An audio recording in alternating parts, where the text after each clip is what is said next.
जय हिंद, नमस्कार, जोहार साथियों। मैं बादल स्वागत करता हूं आपका अपने YouTube चैनल पर। सबसे पहले आपको हमारे 75वीं गणतंत्र दिवस की हार्दिक बधाई और शुभकामनाएं। और इस अवसर पर मैं आपसे एक मांग करता हूं कि कमेंट पर जय हिंद जरूर लिखिएगा। ठीक है। बहुत महत्वपूर्ण विषय पर हम लोगों ने बात करनी है।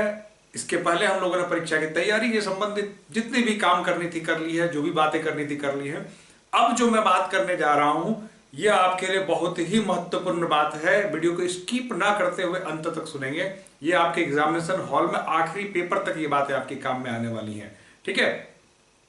साथ ही एक चीज और, इसी वीडियो के नीचे हमारा टेलीग्राम का लिंक है, उसको ज्वाइन कर लें। जैसे ही परीक्षा समाप्त हो जाएगी उसके बाद जो क्वेश्चन पेपर होगा सबसे पहले हमारे टेलीग्राम चैनल पर अपलोड कर दिया जाएगा उसका पीडीएफ। क्योंकि वो भी आपको चाहिए होगा तो पीडीएफ फॉर्मेट अपलोड हो जाएगा। इसके लिए आप टेलीग्राम चैनल को जो है सब्सक्राइब जरूर कर लें। चलिए चलते हम लोग बात करते हैं कि परीक्षा सेंटर एग्जामिनेशन जेएसएससी की परीक्षा इतने दिनों से जो भी बातें चली, अब अंततः परीक्षा की घड़ी आ गई है। ठीक है। परीक्षा की घड़ी आ गई है। झारखंड के इतिहास का सबसे बड़ा परीक्षा, आपके जीवन का सबसे महत्वपूर्ण परीक्षा। अब ये दोनों चीजों का संयोग लग गया है। जैसा कि हम लोग जानते हैं कि परीक्षा हो रही है और बहुत सारे र्यूमर भी चल रहे हैं, बहुत सारी चीजें चल रही हैं और परीक्षा बहुत चर्चा में है। बहुत चर्चित परीक्षा एक तरह से कह सकते हैं। पूरे जिले में अगर आप जाए, अगर आप प्रशासनिक लोग आपके परिचय में है तो जाके देखिए कि आज से ही हड़कंप मचा हुआ है। सारे लोग अस्त व्यस्त त्रस्त वाले मुद्रा में है। ठीक है। तो चलिए हम लोग बात करते हैं। सबसे पहले मैं बात करता हूं कि आपका एग्जाम सेंटर में मान के चल रहा हूं कि आपके होम टाउन में तो है नहीं, और अगर आपके होम टाउन में नहीं है तो दूर भी लगभग मान के चलिए कि लोगों को एवरेज मैंने देखा है कि 200-250 किलोमीटर दूर दूर तक सेंटर दिया। मतलब झारखंड की इस छोर से उस छोर तक सेंटर पड़ा है। ऐसे लोग हैं और सब लोग परेशान हैं, चूंकि लगभग लोगों के लिए जो जिले हैं वो नए हैं। हो सकता है कि एक बार आप गए होंगे, लेकिन फिर मान के चलता हूं कि वो जिले आपके लिए नए हैं।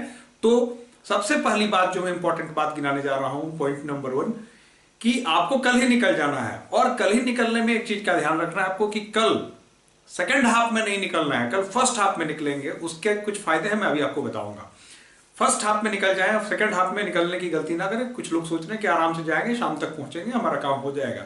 पहली बात ध्यान दें कि आप में से अधिकांश लोगों को रहने की जो सबसे बड़ी समस्या है वो होने वाली है, जिसको लेके आपको ये समझना है कि अगर आपके कोई बिलोंगिंग्स हैं तो बहुत अच्छी बात है। आपने कोई होटल वगैरह बुक कर रखा है तो बहुत अच्छी बात है। जिन लोगों ने नहीं कर रखा है उनको फर्स्ट हाफ में निकलना चाहिए, सो दैट कि आप लेटेस्ट 2-3 बजे तक वहां पहुंच जाएंगे। तो आप वहां रहने की कोई अल्टरनेटिव व्यवस्था कर सकते हैं। वहां आपको जाने से पता चलेगा, जैसे बोकारो जिला में कई जो लोग हैं जैसे बच्चों को ठहराने के लिए व्यवस्था कर रहे हैं, तो उस प्रकार से हर जिले में कहीं ना कहीं कुछ कुछ ऐसी चीजें होंगी। तो आप वहां समय से पहुंचेंगे तब आपको पता चलेगा। पता चला आप लेट पहुंचे तो अगर जगह होगी भी तो वो भर चुकी होगी, इसलिए समय से पहले पहुंचे, पहली बात। दूसरी बात, एक बात मैं फिर कहना चाहता हूं, कल का दिन जो है आपके पढ़ने का दिन बिल्कुल नहीं है। ध्यान दीजिएगा। कई लोग जो आपके बस ऑटो टेम्पो में दिखेगा कि एकदम परेशान अवस्था में पढ़ते हुए दिखेंगे। बिल्कुल नहीं पढ़ना है आपको।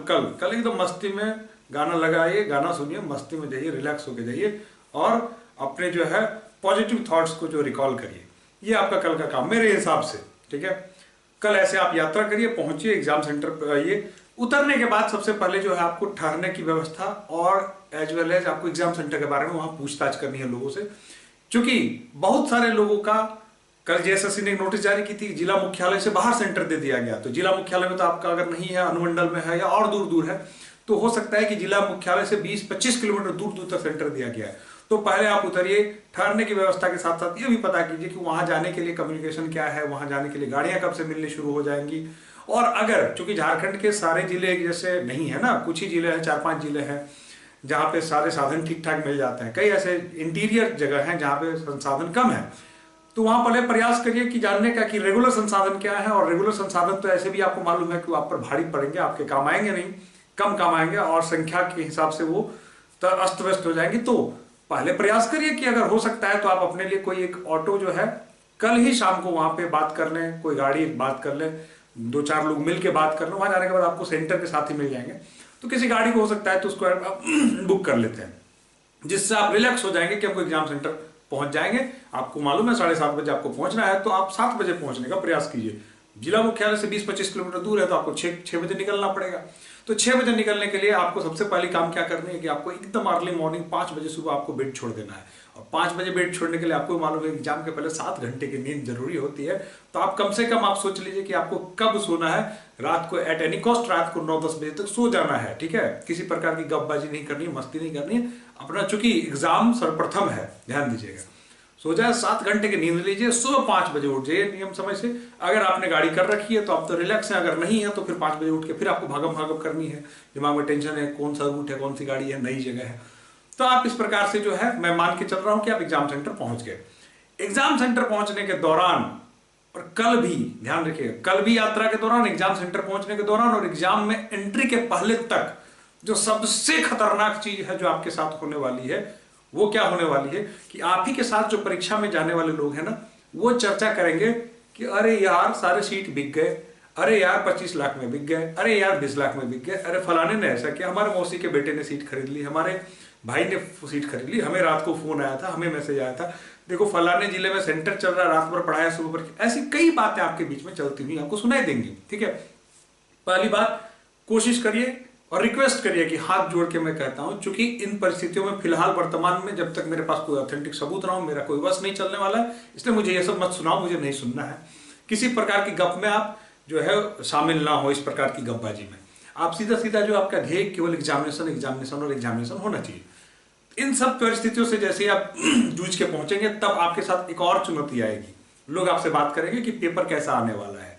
कुछ लोग कहेंगे कि अरे नहीं नगर पालिका के लेवल का होगा, कुछ लोग कहेंगे अरे नहीं नहीं सीजीएल है, मजाक थोड़ी है, इतने भीड़ को छाटना है तो पेपर टफ दे देगा। तो कई लोग जो है, और आपको मालूम है कि जो भी कह रहे हैं वो आकलन लगा रहे हैं, किसी के पास कोई सत्यता नहीं है, ना कोई पेपर का सैंपल है। तो आपको किसी के बात पर नहीं जाना है, पेपर संबंधित कोई चर्चा नहीं करनी है, क्योंकि पेपर का लेवल हाई हो चाहे लो हो, एक दिन में ना तो आप अपना लेवल को हायर कर सकते हैं ना कुछ कर सकते हैं। तो आप अपना तो इंप्रूवमेंट नहीं कर पाएंगे, आप जहां हैं वहीं रहेंगे, मान के चलिए। और मान के सत्यता यही है कि आपका एक दिन में तो ज्ञान बढ़ने वाला है नहीं, और इन गपशप के बाद भी तो आप ज्ञान नहीं बढ़ाएंगे, चलो यार एक किताब खोल लो, तो ऐसा कुछ नहीं होने वाला। आप होंगे क्या, पैनिक, और ये सबसे बड़ी समस्या आपके साथ होने वाली है, ठीक है। तो पैनिक होने से आपको बचना है, इस प्रकार की परिस्थिति से आपको बचना है। टाइमिंग का विशेष ख्याल रखें, नेक टू नेक टाइम लेकर ना चले। आप 7:30 बजे है तो ऐसा ना करके 7:30 बजे ही पहुंचना है, ये कर लेना है, वो कर लेना है। भोजन का माफ कीजिए, भोजन का विशेष प्रबंध ध्यान रखें। भोजन की जो व्यवस्था है कोशिश करिए कि जो है बड़े शहर में गए तो चलो यार लेग पीस भुनवा लो, कहीं मुर्गा खा लो, मटन खा लो, ऐसा नहीं करना है। हल्का फुल्का भोजन खाना है आपका, अपने साथ जो फ्रूट्स वगैरह वो कैरी करके ले जाना, उसको खाना है, और ज्यादा उसमें फोकस नहीं करना। पानी पर्याप्त मात्रा में लेना है, नींद अच्छी लेनी है। अब एग्जाम सेंटर पर जब पहुंच गए, इन सब चुहलबाजियों से जब भी बच गए, तो अब बारी आती है आपकी एग्जामिनेशन में बैठने की। जब आप एग्जामिनेशन में बैठ जाते हैं, तब सबसे पहले आपके पास पेपर 1 आएगा, जैसा आप जानते हैं। पेपर 1 में मैंने आपसे कहा है कि आपको 36 प्रश्न सही करने हैं, और टारगेट आपको 50 प्रश्न का रखना है, कम से कम 36 नेक टू नेक में आप फंस सकते हैं।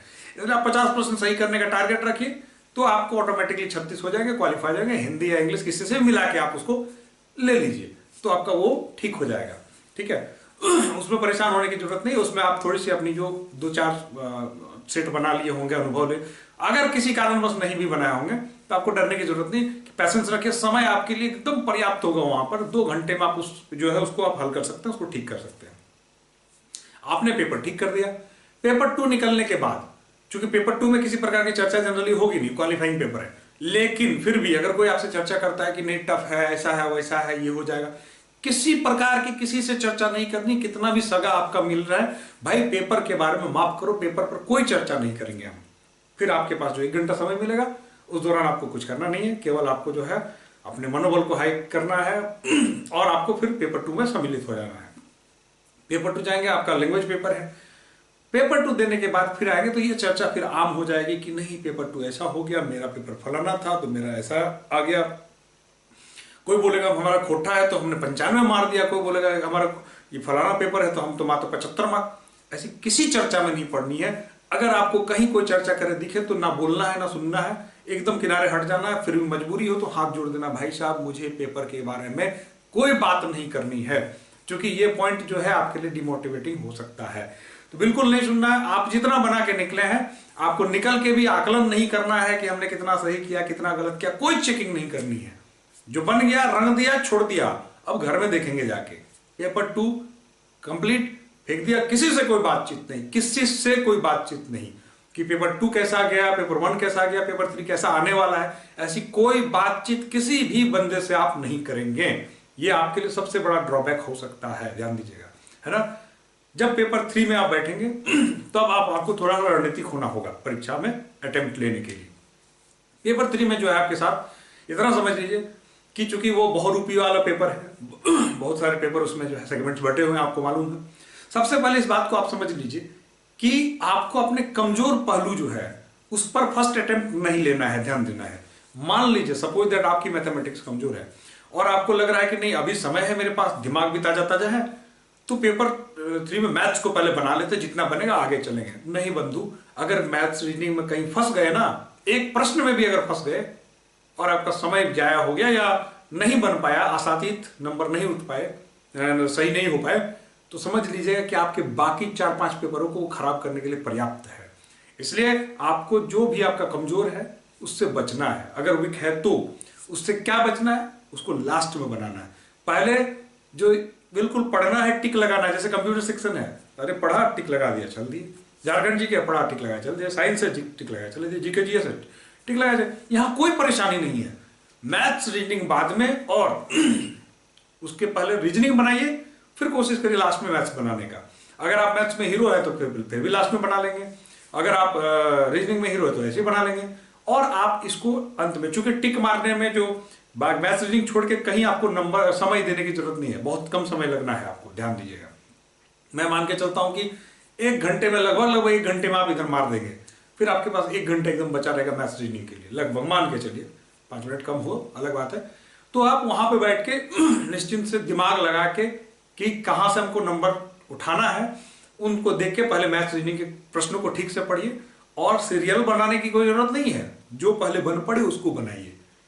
अंत में रीजनिंग में फिर देखें कि हाँ ये चलो मेरे से आसानी से बन गया, इसके बारे में बिल्कुल मुझे नहीं मालूम, उसको छोड़ दीजिए, चले जाइए मैथ्स में, वही काम मैथ्स में कीजिए। और लास्ट में मैथ्स के बचे हुए प्रश्न और रीजनिंग के बचे हुए प्रश्न, फिर दोनों में आप दिमाग लगाते रहिए कि इनमें कौन ज्यादा भारी है, इसमें से हम क्या कर सकते हैं। मान लीजिए एडवांस में तो आपको बिल्कुल नहीं आता है, तो रीजनिंग में ध्यान लगाइए कहाँ छूट रहा था, कैसे बनाया जा सकता है। तो ऐसे करके जो है आपको वहां पे आपको अपनी बुद्धिमत्ता दिखानी है। इतना करने के बाद आपका पेपर 3 कंप्लीट हो जाएगा, एग्जाम हॉल से अब आप बाहर हैं, ठीक है। लेकिन 2 महत्वपूर्ण बात मैं आपको फिर बताना चाहता हूं। पहली बात, एक चीज ध्यान रखना है कि आपको एग्जाम देने जाना है, नेतागिरी नहीं करनी है, और आपको अपने हक की आवाज उठाने से भी पीछे नहीं हटना है। लेकिन यह भी ध्यान रखना है कि आपका एग्जामिनेशन है, लड़ झगड़ के मूड नहीं खराब करना है। जो महत्वपूर्ण बात है आपको ध्यान रखनी है कि किसी कारणवश अगर आपके क्वेश्चन का सील खुला हुआ है, जो टीचर जो क्वेश्चन लेके आएंगे उस पैकेट का सील खुला हुआ है, तो आपको संविधान सम्मत तरीके से आपको ऑब्जेक्शन करना है, 2-4 लोगों को साथ लेकर ऑब्जेक्शन करना है। और ऐसा नहीं करना है कि क्या कहते हैं कि माहौल बिगाड़ देना है, लेकिन हाँ आपको तरीके से और डट कर जो है आपको उसका विरोध करना चाहिए। किसी प्रकार का जो है आपको उलझना नहीं है, लेकिन हाँ डट के विरोध करिए और अपने हक की बात को रखिए। क्योंकि अगर नगर पालिका की परीक्षा में कहा जा रहा है कि जो सेंटर 5 या 7 जो सेंटर रद्द हुए थे, उसके अलावा कई ऐसे सेंटर्स थे जहां पे ऐसी परेशानियां थी, लेकिन उन पर उंगली उठाने वाला कोई नहीं था, इसलिए वहां की बात दब गई। तो अगर ऐसा होगा तो बिल्कुल अपने हक के लिए उंगली उठाना, पीछे नहीं हटना है आपको, ठीक है। तो मैं आशा करता हूं कि आप इन सारे बातों को समझ गए होंगे, ये आपके परीक्षा के लिए उपयोगी चीजें हैं। और फिर मैं कहता हूं आपको जो महत्वपूर्ण सबसे बात है कि अपने मूड स्विंग को काबू रखना है, किसी भी कीमत में अपना मूड स्विंग नहीं होने देना है, मतलब खोपड़ी नहीं घूमने देना है। चाहे आपके यात्रा के दौरान हो, चाहे स्टेइंग के दौरान हो, चाहे एग्जाम हॉल के कम्युनिकेशन के दौरान हो, चाहे एग्जामिनेशन हॉल में हो, जितने भी मूड स्विंग वाले मसले आपके पास आएंगे जिससे आपका जो भेजा घूम सकता है, ऐसे चीजों से आपको बचना है। आप बहुत स्वाभिमानी हैं, बहुत ये है, लेकिन अनावश्यक भी कहीं अगर आपको किसी से बकझक होने की नौबत आ गई है, चाहे रास्ते में हो, रास्ते कहीं भी किसी से भी हो, तो बच जाना है। इग्नोर मारो यार, एग्जाम के बाद देख लेंगे। ध्यान दीजिएगा, एग्जाम आपका जीवन का सबसे महत्वपूर्ण है, ठीक है। तो अगर आपको कहीं लगता है इग्नोर मारने से मामला सलट सकता तो इग्नोर मार दीजिए, ऐसा कुछ नहीं होना है। प्रतिष्ठा में आन में आके जो है ना, कोई ऐसी बात नहीं बोलनी है, किसी से किसी प्रकार का ऐसा व्यवहार नहीं कर लेना है जो आपके दिमाग में वही घूमता रह जाए। ठीक है, तो मैं आशा करता हूं कि इन सारी चीजों को आपने गांठ बांध ली होगी। लेकिन सबसे महत्वपूर्ण विषय अब भी मैं आपके ओर कि आपको अंतिम रूप से जो है मन को प्रसन्नचित्त रखना है और एग्जाम को अच्छा कैसे किया जाए उस पर विचार करना है। पैनिक नहीं होना है, क्योंकि अब इस वक्त आप अपने ना लेवल को सुधार सकते हैं ना कुछ नया कर सकते हैं। ठीक है, आप संभवतः आज जिस समय ये वीडियो देख रहे होंगे, अगर रात अधिक हो गई हो तो आप सो जाइए, क्योंकि 1-2 दिन की अच्छी नींद आपकी होनी चाहिए, पेट भी आपका साफ होना चाहिए, ध्यान रखिएगा, क्लियर हो, माइंड भी आपका ठीक हो, इन सारी चीज़ों को ध्यान रखिए। यात्रा में आपकी जरूरी सामान को लेते जाए, साथ में ध्यान दीजिए, मैंने आपसे कहा था कि 2 कॉपी जेरोक्स जो है आप लेके जाइएगा अपने प्रूफ का, आईडी प्रूफ का। एक आपके होटल के लिए, दूसरा आपके एग्जाम सेंटर के लिए। होटल के लिए भी आपको दौड़ना भागना पड़ सकता है कि कहाँ जेरोक्स कराएं, 1 कॉपी इसको दे, तो उसके लिए आपका कलम, 2 ब्लैक जो है बॉल पॉइंट पेन्स आपको जो JSSC ने कहा है वो ले जाना है। अंगूठियां हैं खोल के रख देनी है, घड़ियां हैं खोल के रख दी है, गले में चेन है खोल के रख देना है, ईयररिंग्स वगैरह वगैरह सब खोल के रख देना है। बिल्कुल एकदम सादे रूप में जाना है आपके एग्जाम सेंटर पर, क्योंकि अगर कोई महंगी वस्तु आपसे खुलवा के कहीं रख भी दिया जाता है तो एग्जाम हॉल में भी आपका दिमाग वहीं पर टिका रहता है कि यार मेरी अंगूठी वहां पड़ी हुई है, मेरा चेन वहां पड़ा हुआ है, फलाना फलाना फलाना। तो आप इन सब चीजों से आशा करता हूं कि आप बचेंगे। आपका लक्ष्य केवल ये होना चाहिए कि कैसे एग्जाम बेहतर हो। ठीक है, ये एग्जाम आपके जीवन का बहुत महत्वपूर्ण एग्जाम है। सारे नेगेटिव चीजों को दूर कर दीजिए, जो नेगेटिविटी चल रही है उन सबको समाप्त कर दीजिए, और अगर आप नहीं समाप्त कर सकते तो आप उस माहौल से खुद को डिटैच कर लीजिए। इन सारी चीजों को अपना कर जो है आप एग्जाम के पहले अपने आप को मूड स्विंग होने से बचा सकते हैं और अपने आप को मेंटली हेल्दी रख सकते हैं, जो कि बहुत महत्वपूर्ण है परीक्षा में शामिल होने के पहले। आशा करता हूं ये सारी बातें आपके काम की हैं, और अगर ये टिप्स आपको अच्छे लगे तो चैनल को कृपया सब्सक्राइब कर दीजिए। मिलते हैं अगले वीडियो में। जय हिंद।